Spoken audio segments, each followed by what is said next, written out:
The real win is if you can actually play it out in your mind and see how the dots connect. And that's something I've always been good at. My real value, what I look at as a value to me, is the business folks that I'm engaged with, because, folks like yourself, how do we expand upon our connections together? How do we... Welcome to the Hard Way podcast with Joe DeSena, founder and CEO of Spartan Races. We're teaching you how to overcome your obstacles in your life the same way we teach our 10 million plus Spartans to overcome obstacles on the course, with insight from the smartest, most accomplished experts from every corner of the world. Get ready to elevate your life today. Joe DeSena, CEO and founder of Spartan here and host of the Hard Way podcast. I got my buddy Tom Dowd. This is going to be a good one. CEO of F45, partner Mark Wahlberg, advisor to the Kardashians. This guy, he's got more friends than I thought I had a lot of friends. You are pretty unbelievable. Oh, thanks. Yeah, I have a big Rolodex. The Kardashians was a lifetime ago, but it was a fun part of my life back then when, doing DVDs, Fit in Your Jeans by Friday was a project I remember she was kicking off, and a lot of fun. How did you get into, I want to get into your childhood. I always like to go to childhood because I have children now that I'm trying to optimize. But how did you get into that circle? Like, it is said that we are an average of our 5 best friends. You've got an unbelievable set of friends. How does that happen? If you put importance on integrity and relationships and always trying to add value when you bump into anybody, that's kind of my mindset. I grew up in a family business. My father owned supermarkets. So when you grow up in a family business, you're always challenged because you're the owner's son. So you always have to work harder. Your last guest grew up in a supermarket business as well. And I was chuckling listening to his story because I was so small. I used to have a stand on a milk crate to reach over the paper bags, and then if my father ever caught me standing still chatting up a cashier, he would, yell over the top of the office, move to the other register. Yeah. So, I think growing up in a family business instills a lot of different things in you that I think is valuable in business and relationships. Number one, you always have to work harder than the other guy because, again, you're the owner's son. You have to prove yourself. And I had a very demanding father who, was always just, almost nothing was good enough. And my mother, unfortunately or fortunately, had the same trait. I just told the story when I took my mother to my first house in Florida. She was literally bent over backwards saying, "Why didn't you buy that house behind you?" I was like, "This is my house. Like, look at it," so that's kind of the way I grew up. And, it also makes you take things personally. For me, when somebody shoplifts, that was out of our family, income. When competition opens, that was taking money out of our family pot. So to this day, I'm just wired to be insane about competition. I always look at people like, how are they adding value? I look at everything I do, GNC, a huge, 8,700 store location. I grew up there for 25 years. I always looked at it like it was my company. And, I acted that way from when I was running field offices to, the number 2 guy there as a CMO, EVP, and general manager, so everything I take personal, and it's paid off. But more to your question, with building a Rolodex, it's funny how people respond when you just treat them like normal people.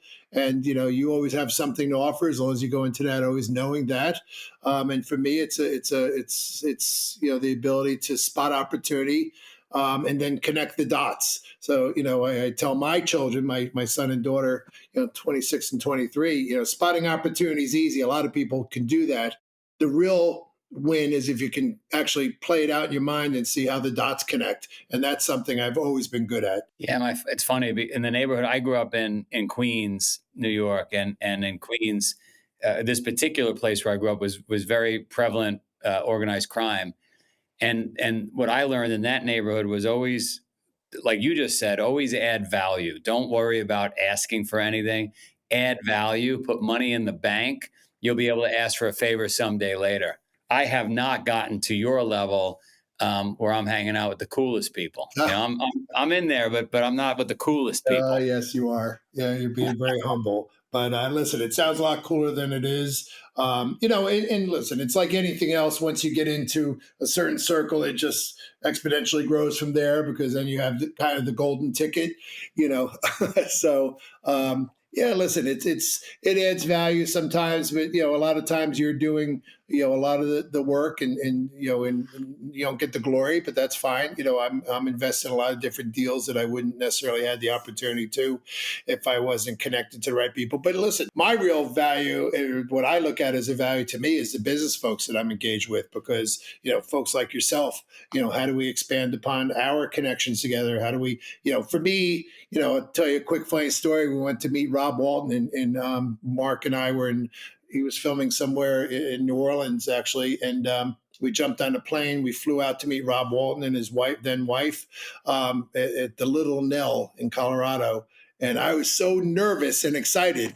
And Mark's like, "You were just with Denzel Washington, and like you could care less, really, like, why are you so ramped up to me?" I said, "He's a retailer. He's retail royalty. That's who rings my bell. Buzz Aldrin rings my bell. Like, I loved meeting Buzz Aldrin, and I really connected with him. Fred Smith, founded FedEx, obviously.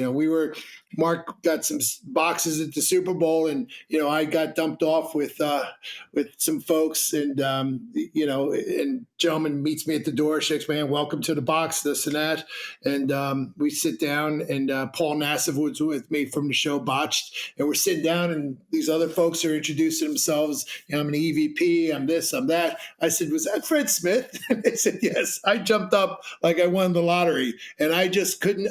That time spent with him during that Super Bowl was, to me, very valuable, because I just, picking his brain, hearing his story. That's who I get really excited about. Other people are cool to meet.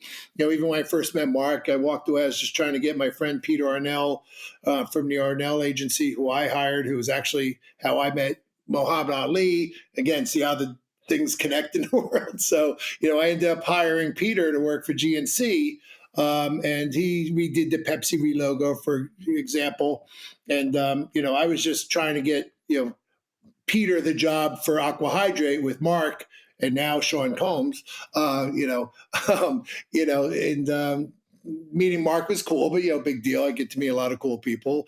But then Mark and I developed a relationship after that. Peter didn't get the job, and I became, now 13, 14-year partner and friend with Mark out of that. So it's just funny how the world works. And it's another thing I say all the time is I take a lot of meetings, maybe more than I should, but exactly like you said, one leads to another. As long as you don't have your hand out and you're adding value, before you know it, you got a pretty big network. Yeah. I mean, even when we had a show on HBO Max called Wall Street, WAHL Street, and, the deal flow is crazy coming in, and I'm so nuts. Like, I literally have to read everything, because it'll torment me if I think something got past me. So, you read a lot, you get through a lot of crap, but, you never know when you stumble on something. So, we're always hesitant to put big requests out there for deal flow, because, I'm the guy that has to trudge through all the mud to try and, use a tough mudder expression, to get to the good parts. Well, and then how did you end up at F45? Was it Mark that said, "Hey, I like this thing, F45"? Did you bring it to him? How'd that happen? It's a combination of things. We actually had somebody in one of our networks got a finder's fee, of course, to make an intro. So, then comes to me to look at it. So I start, we have a sports nutrition brand called Performance Inspired Nutrition. So I knew about gyms. We actually were trying to get into the studios, different studios. We were selling to a few already. So I knew of them. Then I did some work, due diligence, understanding more of who they were. And then I got very excited. So Mark was filming the Ellen Show. I had the first meeting, which was normal practice. I would have the first meeting calls, and then kind of introduce and plug Mark in at some point based on our interest points, interest level. So I had the meeting in the back room of the Ellen Show. Mark was filming.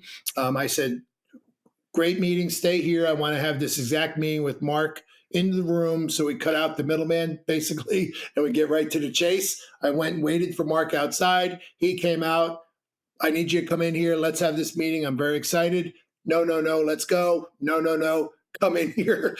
Basically pushed him into the room, sat down, had a meeting, jumped in the car. I was like, we like this. So I went back. I worked Came back to Pittsburgh, worked on a PowerPoint with a friend of mine, Gabe Shookman, who invested along with us out of Detroit.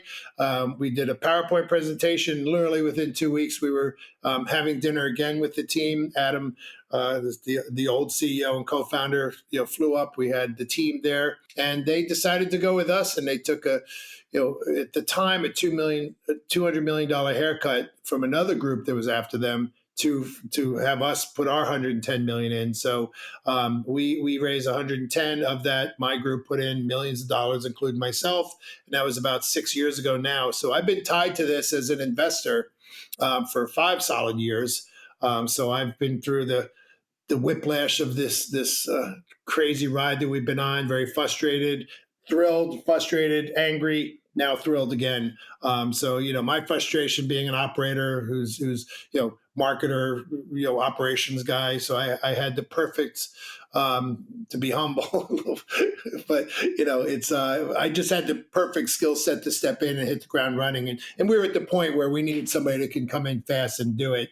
And the person who I was trying to get, the ex-CEO of GNC, pivoted and went to another company. That didn't work out so well. They just filed bankruptcy and closing their stores, Route 21 here in Pittsburgh. Funny enough, 3 doors down from the building Mark and I own here in Pittsburgh in the industrial park. But he pivoted on me the last minute on a Friday morning. I was just ready to go down and work out, and the Kenny Lewis guys said, we need to get this going ASAP. What would it take for you to put the jersey on? I've dreamt about it, to be honest, but just because I've been so frustrated, and but I still didn't want to do it. I said no, and then basically something got me to say yes, and that's when I jumped in about 15 months ago now. So so it's been an amazing ride. It's been very rewarding. I love just executing on all the things when we first invested in. We could actually do now without any egos or people, having stupid reasons why things shouldn't happen or can't happen. Now we have a team that just executes, and we put ourselves right in the front line with our membership base first, and then our franchisees second, and then building relationships like this and figuring out how do we take out this silo that was built on ego and just bust through and say, hey, like we had our call, like if you own this business, like what would you want to do together? So I'm all about relationships. At GNC as CMO, I built, I was, every sports nutrition brand sat across from me for 15 plus years.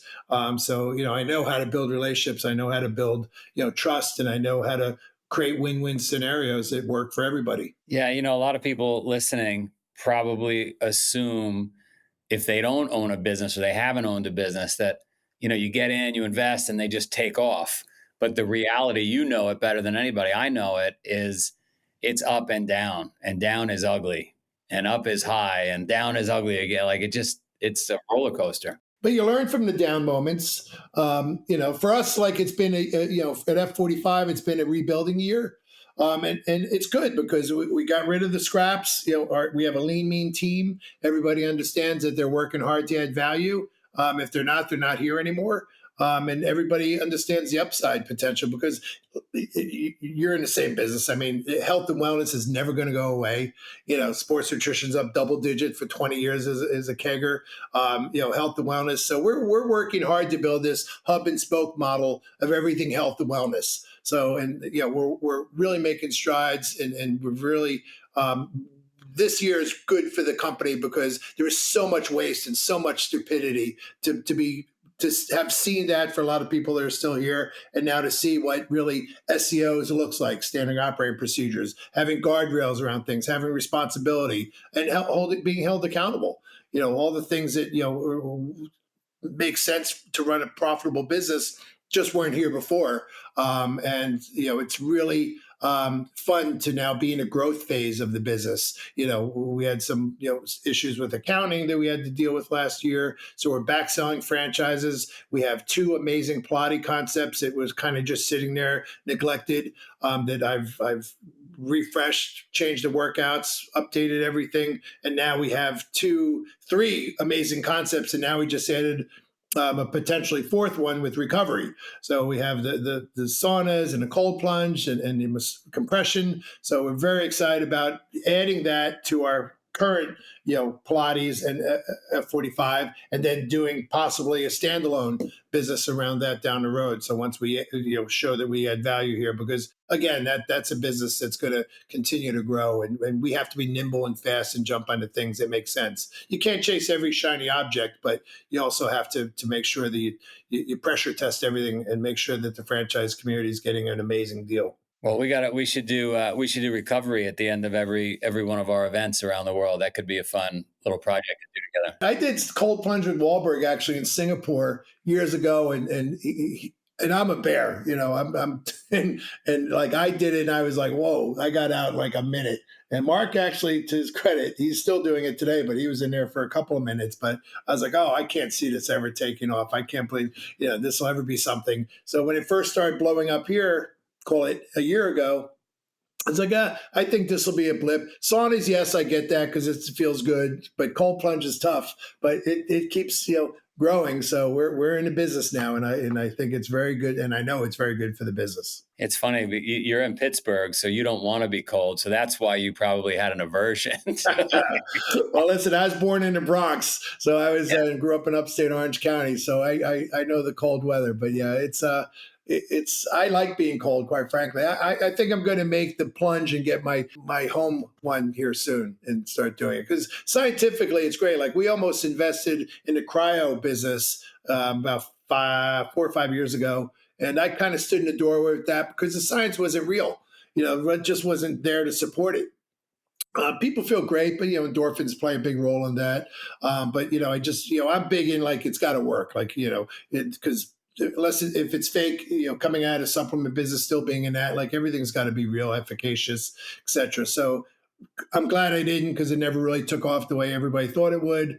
CBD is another story, that never quite took off the way it did.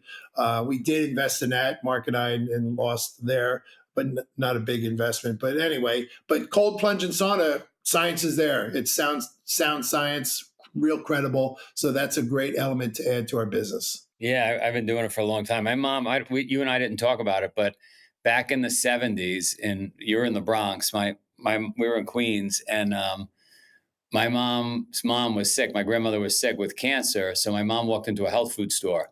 This is early 70s, probably the only health food store on the East Coast. And incense is burning, and there's a yogi that just landed at JFK Airport. And he convinces my mother to become vegan and start meditating and start taking cold showers and yoga. And this particular yogi believed in long distance running. So I got introduced to all this craziness back in the 70s when I was a kid, and I didn't want any part of it. But it's funny to see it come all the way around and now become mainstream. All these. There was no Yoga Journal back then. There was no Whole Foods. Yeah. She was against microwaves. She was against suntan, like all crazy stuff. Nobody wanted to do anything. My mother was a nutcase. Yeah, but she's ahead of her time, actually. You think about it, she put you on the right track. Look at where you are because of her.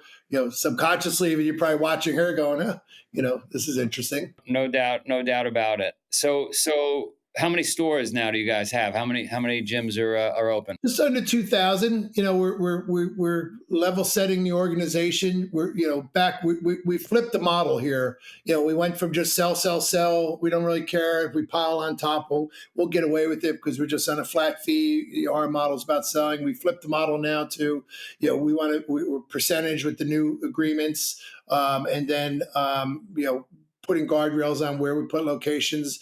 I've said publicly, we're happy to shrink to grow. I'd rather have less studios that are more profitable and level set everything again and then turbocharge from there. So we're kind of in that, just like when we buy brands, like we own Slim Fast, I'm invested in, group, and we sold that about 3-4 years ago.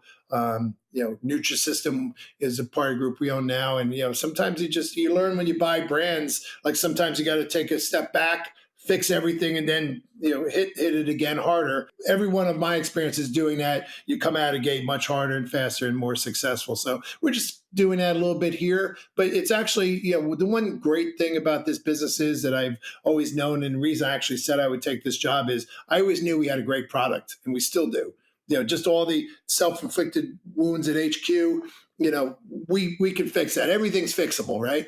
And we have great backers with us. A big hedge fund group that loves this business as much as I do. Very supportive. I got along with them.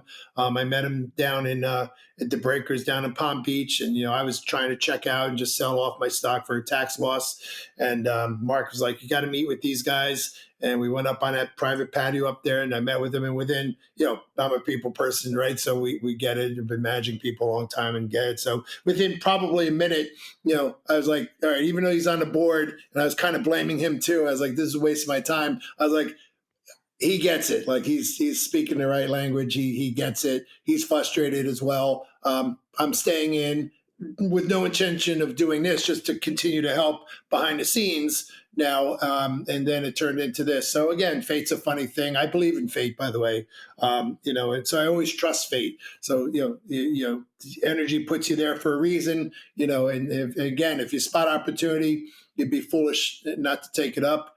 I was going to leave and worked for Godiva Chocolate when I was at GNC years ago. And the president came out and started yelling at me because I gave a month's notice. I was waiting for my bonus to come. And he said, "You can't leave. We need you in this organization. You better take the next promotion that's offered you."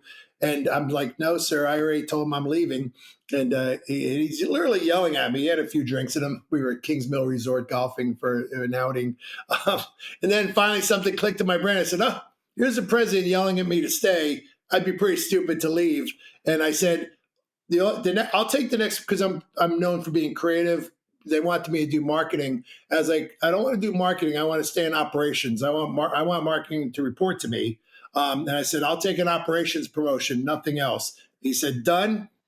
2 weeks later, I was on a plane to Tampa to run a division. It is true. I mean, you make your own luck, right? You work hard, you put yourself in the right positions, and all of a sudden, those things just fall into place. Most businesses fail. You guys are up against the wall with this thing. I was up against the wall too with the pandemic. It was a disaster. What do you think the difference is? Right, you're on the precipice of failing.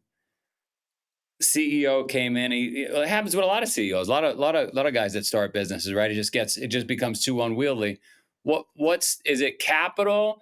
Is it the will to survive? Like what is it that gets you from where you were to where you are now? Well, it always helps. Like I told the team when I first started, we're not trying to fix Blockbuster. I'm pretty far down the road to begin with, right? So we do have a great product. People they love our community is amazing. We just had misguided, corporate structure. People weren't supporting the franchisees. The marketing, wasn't spot on. We weren't collecting data from our membership. We weren't doing blogs. Our website was clunky. Our app was clunky.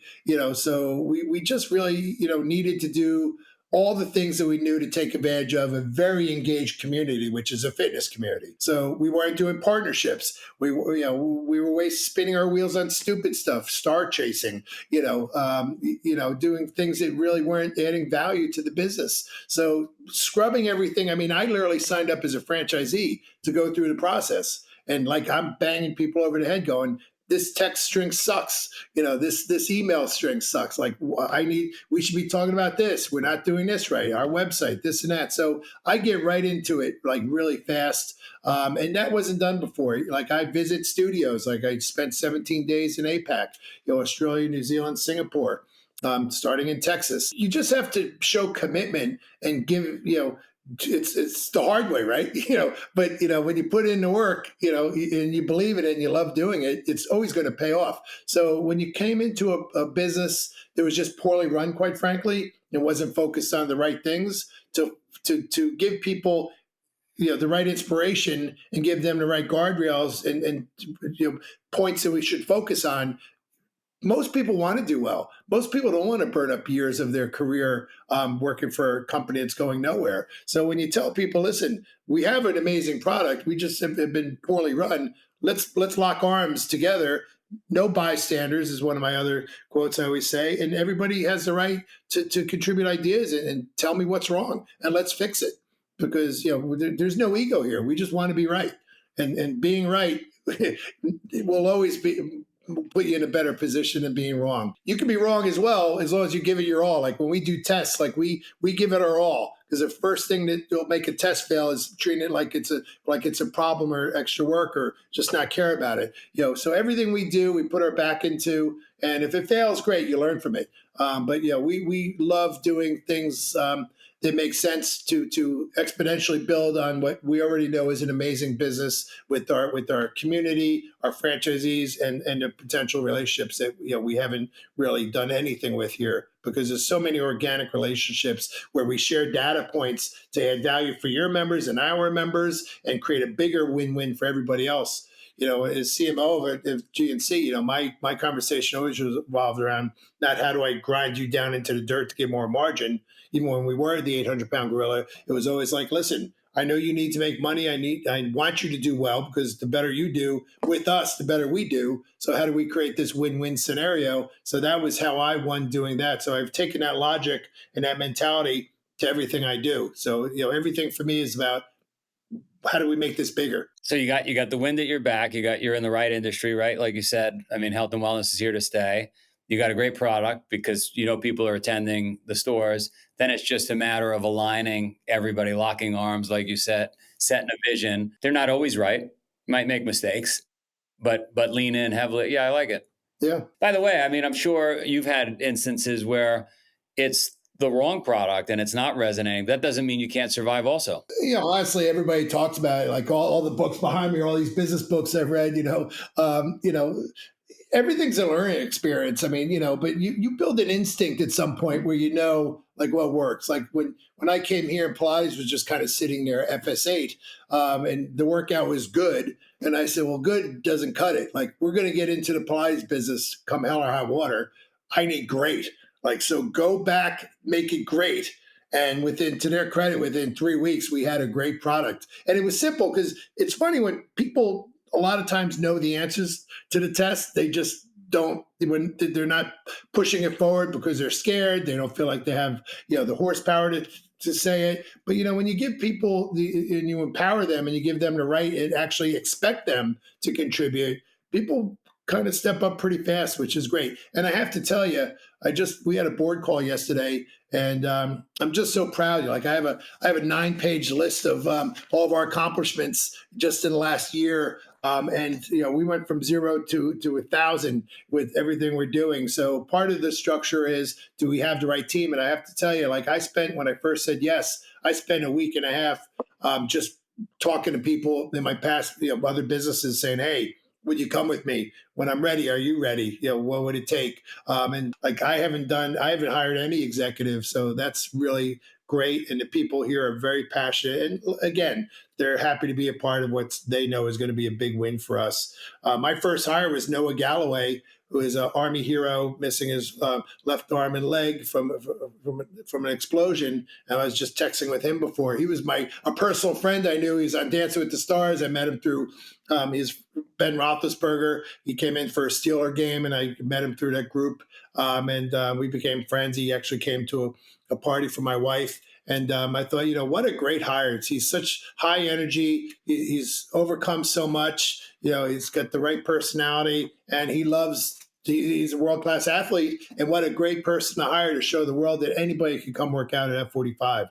Anybody can be a part of our team. So that he was my first and only hire to this point, in my Rolodex. I love it. And a great guy, great inspiration. What would you say to those people out there that are going through tough times, maybe in their family, maybe in their business? Like, I don't know, one thing that you found always helps you get through it. Focus on the right things and really be optimistic, and just, every problem is technically fixable, right? But, listen, we're dealing with some franchisees that are, haven't recovered from COVID, for example. Competition opened up. Maybe they had too much turnover. Maybe they just weren't even meant to be a franchisee because they didn't have the skill set. So they're sitting there, and like, that's a tough spot. Like, sometimes you just have to figure that, like, cut my losses and move on. Or am I focused on the wrong things? Am I focused on, a lot of people focus more on the problems than the fixes, right? If that makes sense. So they're so caught up emotionally and woe is me, and I'm so upset, and this sucks, and that competition is there. Instead of focusing on, well, why is the competition a threat? What am I missing? Do I have the best trainers? Are my windows filthy? Do I have window signs up? Are my lights working? Am I attending the classes, and am I helping drive this business? Or am I just bitching about the competition? So there's a lot of that in the world, and people sometimes have to get out of their own head and step back and realize this is fixable. I can move forward from this. I just have to work harder. I just have to do more. I have to, figure out new ways to look at problems and fix it, because a lot of people just keep trying to do the same thing, the old saying, right? But, you find that a lot when you deal with franchisees and I had a big franchise business at GNC, and a lot of times you walk in and the franchisees beating you to death on email about how their sales aren't good or whatever. And then I would secret shop their store, and they're out of stock. Their staff is out of dress code. The lights are out. The windows are filthy. The sales staff are terrible. And you go, of course, it's self-fulfilling prophecy. And then you take them by the back of the neck almost and go, look. And they go, you're right. I go, yeah, all the time emailing me, you should have been focused on your store, doing what is important for the business. I could go on for hours about scenarios like that where you just bang your head against the wall and go, wow, you're not even doing the basics, and you're putting that burden on me. And for this business, it's all about having the right trainers, location.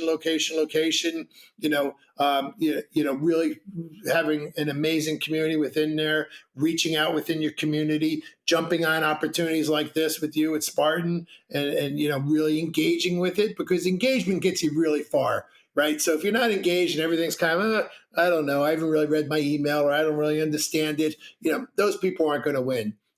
I understand how Google reviews are important, but geez, if you looked at your Google reviews, you only have 6. You should have 600. Oh, I really haven't looked. Like, okay, so that's the frustration with being at any management level with different groups.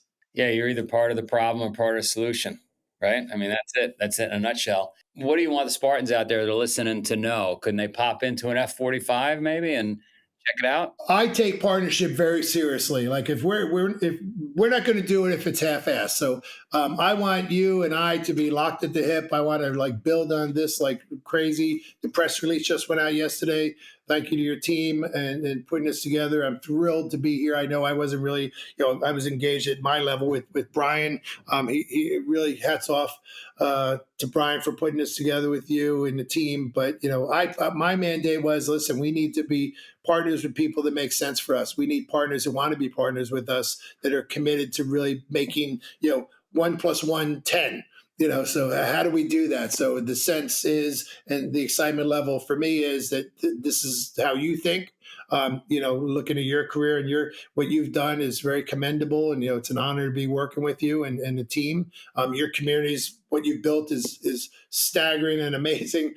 So I want to add value for you. We want to add vice versa. But yeah, any Spartan. Get them in, Tough Mudder. Let's figure out how do we really make this a big part of the family so we both win bigger this time next year. And anybody listening, we're gonna I probably shouldn't be telling you, but we're gonna have a F45 multi-hour challenge as part of Death Race this year on the farm in Vermont. That will be interesting. We're gonna film it. Who knows? Maybe Wahlberg will come out. We'll see.